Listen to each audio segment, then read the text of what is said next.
গাজীপুর শ্রীপুর সাতকামার স্টেশনে ময়মনসিংহ মহুয়া ট্রেনের জেনারেটর বগিতে আগুন লাগে। তখন গ্রামের মানুষ আগুন নিয়ন্ত্রণে আনার চেষ্টা করে। তারপর ফায়ার সার্ভিস লোকে এসে আগুন নিয়ন্ত্রণ করে, কিন্তু সাধারণ যাত্রীদের তেমন কোনো ক্ষয়ক্ষতি হয়নি। আপনার মোহনগঞ্জ যখন এনে ঢুকছে তখন দেখি মনে গেলি আপনার আগুন জ্বলতেছে, খালি আগুন আর আগুন। গাড়ি যাচ্ছে শিক্ষার্থীরা পড়তেছে, পরে আমরা এলাকাবাসী সবাই আগায় আসছি, আসে পরে মানুষ আমরা উদ্ধার করছি। তারপরে আমরা বাড়ি করতে পরে পানি পুনি দিচ্ছি।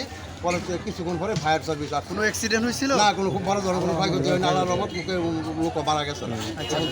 আপনি কি দেখছেন বলেন তো? আমরা একসাথে আমরা বলেন আপনি কি এরকম গাড়ি আসছে, মানুষের লোকজনের চিল্লার শব্দ শুনে আমরা ঘর থেকে বেরিয়েছি, আগে দিকে আগুন দ্রুত করে আমাদের বাসা থেকে মোটর থেকে পানি দিছি, বালি দিছি, যা যা ছিল তাই দিয়ে আমরা চেষ্টা করছি।